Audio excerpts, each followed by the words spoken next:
સાંજે 7 વાગ્યા સુધી અતિથી અતિ ભારે વરસાદની આગાહી હવામાન વિભાગ દ્વારા કરવામાં આવી છે। 7 જિલ્લામાં રેડ એલર્ટ, 6 જિલ્લામાં ઓરેન્જ અને બાકી બધે જ યલો એલર્ટ આપવામાં આવ્યું છે।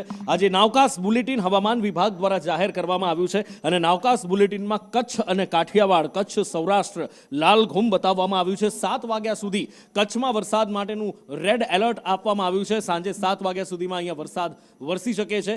15 mm કરતાં વધારે વરસાદ પર આરમાં વરસી શકે છે। આ બાજુ કચ્છની સાથે સાથે મોરબી, સુરેન્દ્રનગરમાં પણ એલર્ટ આપવામાં આવ્યું છે। જામનગરમાં એલર્ટ આપવામાં આવ્યું છે। જામનગરમાં ગયા વર્ષે આપણે જોયું હતું કે કેવી રીતે જામનગર જન્માષ્ટમી દરમિયાન પાણી થઈ ગયું હતું। દેવભૂમિ દ્વારકા ખંભાળિયામાં સવારથી જ વરસાદ વરસ્યો છે। ખંભાળિયા પાણી થઈ ગયું છે। આ બાજુ પોરબંદરના પણ અત્યારે અમે આપને દ્રશ્યો બતાવ્યા કે આજ સવારથી જ આગાહી પ્રમાણેનો વરસાદ વરસી રહ્યો છે। એની સાથે સાથે જુનાગઢમાં પણ હમણાં જ આપણે શહેર અને માણાવદર ને એ પંથકના દ્રશ્યો જોયા કે કેવા મેઘરાજા અહીંયા ઓળગોળ થયા છે।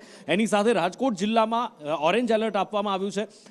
ગીર સોમનાથ જિલ્લામાં પણ ઓરેન્જ એલર્ટ આપવામાં આવ્યું છે। દક્ષિણમાં ફરી એકવાર ઓરેન્જ એલર્ટ છે।